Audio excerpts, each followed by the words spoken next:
Bonjour, je suis Benjamin Nizet, je suis le responsable éducation pour Microsoft en Belgique et au Luxembourg. Et je vais essayer de voir avec vous quel impact les innovations technologiques qui se passent aujourd'hui, telles que celles que j'ai citées, intelligence artificielle, réalité virtuelle aussi que je n'ai pas mentionné, quels impacts elles pourraient avoir sur l'école de demain. Voilà, ça c'est moi. Il y a beaucoup d'enseignants dans la salle, ils peuvent lever la main, soyez pas timides. Voilà. Ils connaissent ce sentiment. Moi, je suis prof de français de formation. Vous connaissez le sentiment, 30 gamins qui crient pendant une journée. À la fin de la journée, vous pouvez avoir un aspect comme ça. Pour ceux qui ne le sont pas, qui souhaitent le devenir, c'est un métier en pénurie, n'hésitez pas. Il y a plein de places. Et si vous voulez vous imaginer un peu, si vous avez un enfant et qu'à la fin de la journée, vous êtes un peu comme moi, là, dans le canapé, complètement mort parce que vous avez répété 40 fois la même chose, ça peut être ce sentiment-là. Heureusement, je vous rassure, mon discours n'est pas pessimiste. Il y a plein d'optimisme. Mais j'adore cette photo-là, en fait, parce que sur cette photo-là, on dirait que ma fille qui est là, qui s'appelle Romane, on dirait que c'est un vampire. Et on dirait qu'elle suce complètement mon énergie et qu'elle vit très, très bien. Mais surtout, à cet âge-là, et j'espère encore maintenant, elle est dans un moment où elle meurt d'envie d'apprendre. Elle a envie d'apprendre et d'apprendre à apprendre et elle continue comme ça aujourd'hui. Je suis très content. Mais malheureusement, c'est quelque chose qui visiblement se perd petit à petit. Bizarrement, au plus on évolue, et au plus on évolue aussi dans la vie professionnelle, au moins on a cette rage d'apprendre plein de choses sur tout ce qui apparaît dans le monde aujourd'hui. Et je pense que c'est absolument, absolument, absolument nécessaire dans le monde de demain, clairement, de garder cette rage d'apprendre. Alors j'ai listé 3 grandes innovations qui se passent pour le moment au niveau technologique. On peut en discuter, ce n'est pas les seuls, mais j'en ai pris 3 juste pour l'exemple. La première, c'est que l'environnement numérique qu'on a, il est de plus en plus personnel. Vous le savez tous, vous avez tous un smartphone, vous n'en avez peut-être pas il y a 10 ans, vous avez tous des machin. Donc on est de plus en plus dans un environnement numérique qui nous accompagne au quotidien et qui n'était peut-être pas là avant. La deuxième partie, c'est qu'on est dans un monde où la collaboration est réinventée. Si je me remets dans mes années d'études à l'université, la collaboration, c'était faire semblant de collaborer sur un projet en buvant des bières dans un cote et en faisant semblant de faire un travail de groupe. C'est un peu différent aujourd'hui. Et la troisième partie, qui est hyper importante, c'est qu'il y a une puissance de calcul maintenant avec le cloud qui est extrêmement puissante et qui permet de faire beaucoup de choses. Je vais passer à travers ces 3 innovations majeures. Je vais essayer de vous montrer comment ça se traduit dans une boîte comme Microsoft et aussi quel est l'impact que ça peut avoir dans l'enseignement. Alors la première, c'est la collaboration réinventée. Et je voulais juste vous donner un tout petit aspect de comment ça se passe chez Microsoft.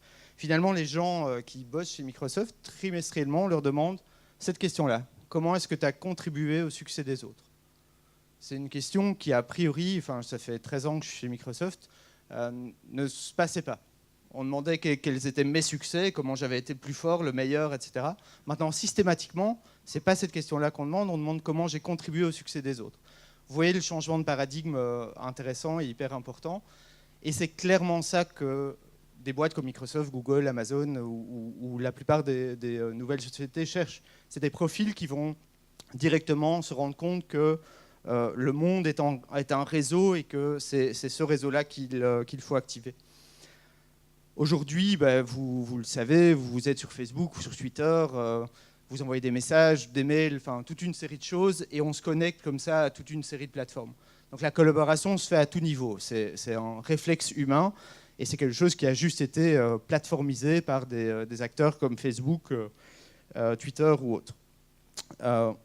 Ce que Microsoft a fait, c'est de se dire on va essayer d'appliquer ce principe de collaboration au sein de nos différentes solutions. Donc ce qu'on propose aux écoles, c'est une plateforme qui s'appelle Office 365 Éducation, qui est gratuite et qui en fait reprend l'ensemble des besoins qu'on va retrouver dans le schéma que je vous montrais tout à l'heure, à savoir se connecter avec les autres. Il y a un réseau social privé, échanger des informations, les présenter, planifier des projets, diffuser des vidéos ou de la classe inversée qu'on va voir tout à l'heure avec Khan Academy. Donc on a vraiment essayer que pour cette partie-là de la collaboration, on propose une plateforme aux écoles qui est disponible et qui s'appelle Office 365 Éducation.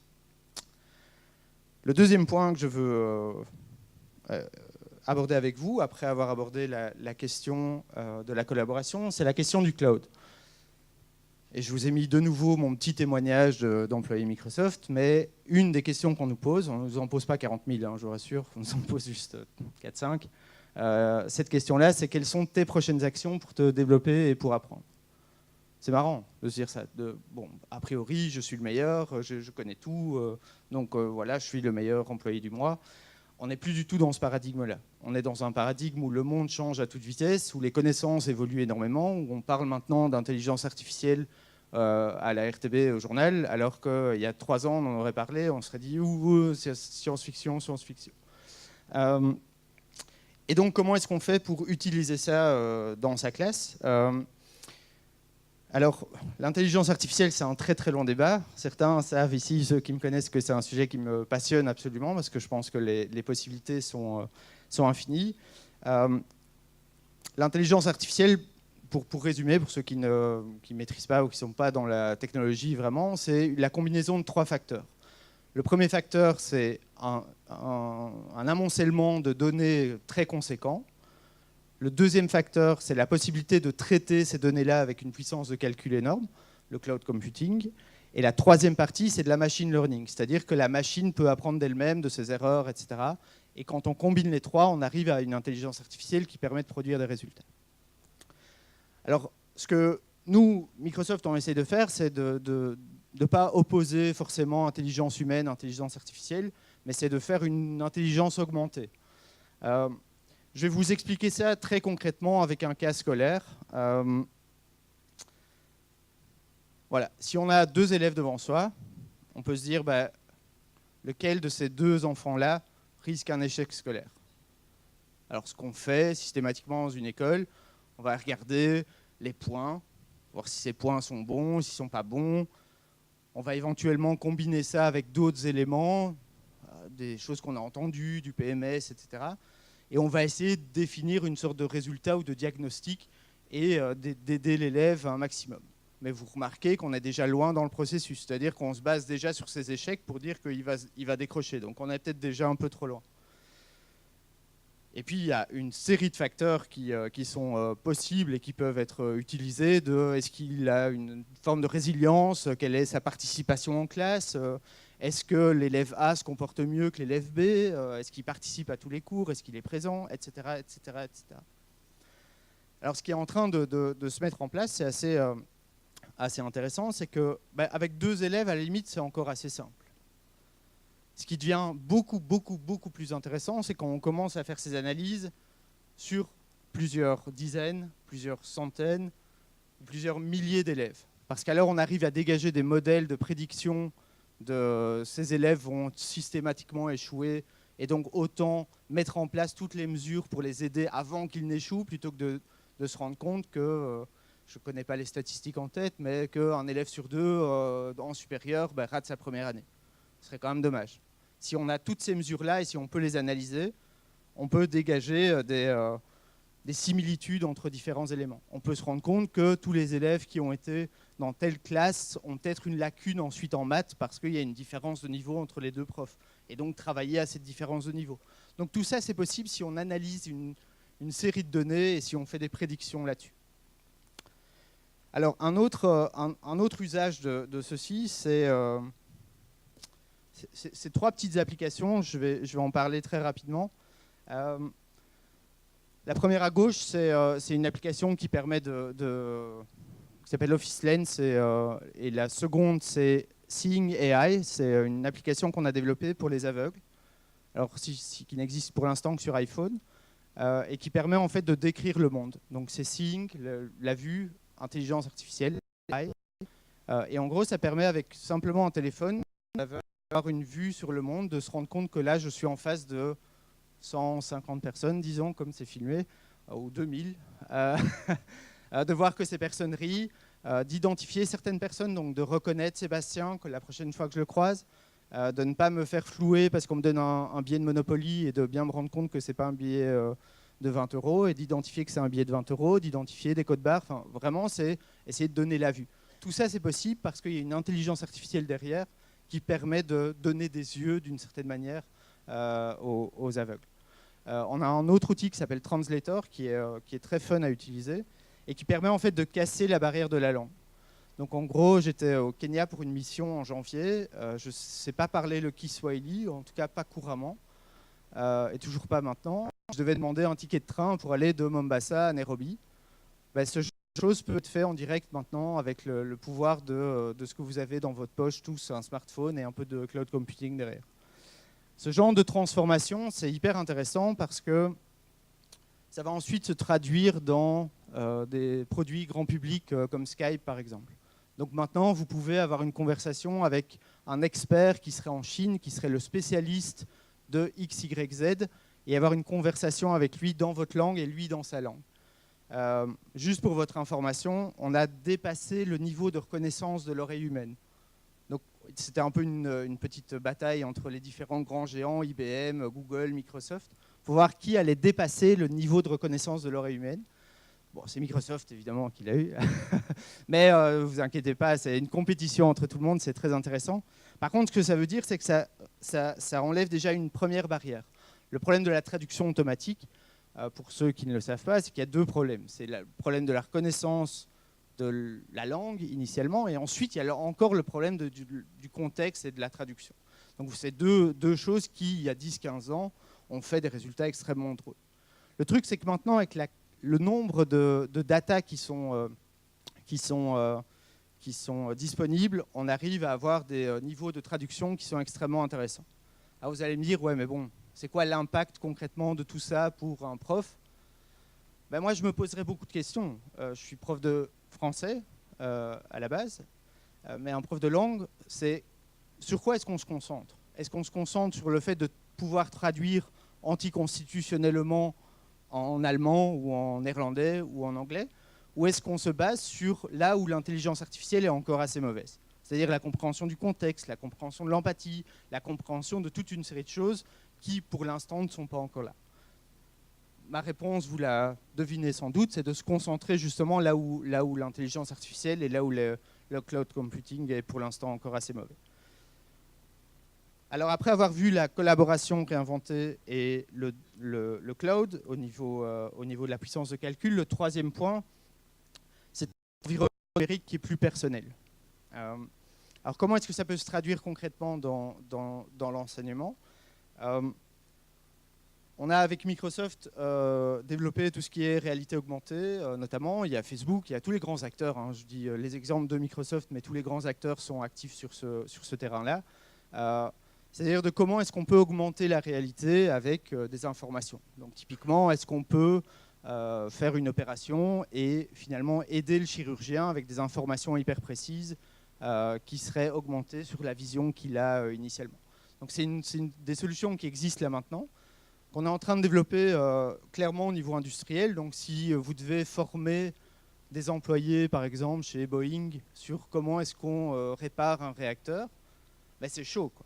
Parce que ça veut dire que vous devez amener un réacteur dans la salle et puis vous devez vous amuser à travailler autour, alors que vous pourriez décentraliser cette formation avec un expert qui est éventuellement ailleurs, qui ne parlerait pas forcément la langue, et augmenter la vision que vous avez du réacteur avec des informations sur ça, c'est telle information, tel boulon. Vous avez compris que je suis très mauvais en électromécanique et que je suis prof de français seulement, mais vous comprenez l'exemple.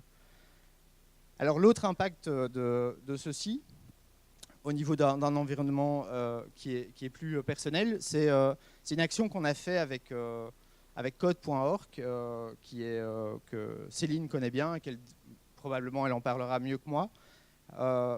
Qui a des enfants qui connaissent Minecraft? Juste pour savoir. Bon, c'est un truc qui est très très fort utilisé par les enfants. Ce que Microsoft a fait, c'est travailler avec des enseignants pour essayer de développer du contenu sur Minecraft en lui-même et d'essayer d'enseigner le code ou en tout cas la pensée algorithmique via Minecraft. Donc si vous voulez tester, ça existe en français, c'est code.org/Minecraft. Je vous encourage vraiment à le faire. Si vous vous dites « Oh, le code, pas pour moi, jamais de la vie », c'est vraiment simple, c'est 1 heure de votre temps. Et c'est juste essayer de comprendre comment fonctionne la pensée algorithmique en disant bah, si je fais ça, alors il se passe ça, sauf si je fais ça, etc. Je résume très très fort, mais je spoil. Voilà un exemple de ce que des enfants peuvent faire dans Minecraft. Ils peuvent décider de planter des potagers juste en créant du code et ils voient directement le résultat de ce qu'ils font concrètement. Alors un dernier point sur les environnements numériques qui sont un peu plus personnels. Je vous parlais tout à l'heure de comment apprendre et comment apprendre à apprendre et comment continuer à apprendre à apprendre. En gros, il y a plein de plateformes qui existent. J'en cite là quelques-unes avec OpenEdX, avec lynda.com, avec LinkedIn Learning, etc. Qui sont des collections de cours qui sont gratuites, que vous pouvez suivre. Et si vous avez envie d'apprendre quelque chose de nouveau chaque semaine, mettez-vous ça comme défi. Allez suivre un premier cours sur l'intelligence artificielle si vous ne savez pas ce que c'est. Allez suivre le lendemain autre chose, sur tout à fait autre chose. C'est assez passionnant d'essayer d'être dans cette démarche-là et d'essayer d'apprendre à apprendre constamment. Alors comme Céline l'a très très bien résumé, j'étais un gros spoiler et je ne respecte jamais les consignes qu'on me donne. Donc Michael m'avait dit contente-toi de parler que d'enseigner à travailler avec le numérique. J'ai essayé en fait de couvrir tous les aspects parce qu'on est actif sur tous les domaines. En tant que Microsoft, apprendre avec le numérique en tant que tel, avec Minecraft clairement. Enseigner avec le numérique, c'est cette plateforme Office 365 Éducation qui est dispo gratuitement pour les écoles. Et puis utiliser toute la puissance du cloud et travailler avec le numérique, avec Azure, avec Office 365, avec l'intelligence artificielle. Ça, c'était les 3 pistes concrètes, les 3 innovations majeures qui, pour moi en tout cas, vont avoir un impact demain sur l'école. Il y en a évidemment plein d'autres. Je serai là toute la soirée, donc si vous avez envie de débattre, j'adore débattre. Et je voulais juste terminer sur une phrase sur l'intelligence artificielle. Ça, c'est Satya Nadella, c'est le boss de Microsoft. Et je vais vous traduire ça avec mon franglais, parce que je suis un bon prof de français. Mais en gros, l'idée, c'est qu'on veut construire une intelligence qui augmente les capacités humaines et les expériences. Plutôt que de penser en termes l'homme contre la machine, on veut se concentrer sur finalement les dons humains tels que la créativité, l'empathie, l'émotion, l'aspect physique des choses. Et tout ça peut être mixé avec finalement de la puissance de calcul très, très puissante, de l'intelligence artificielle pour aider la société à avancer. Merci.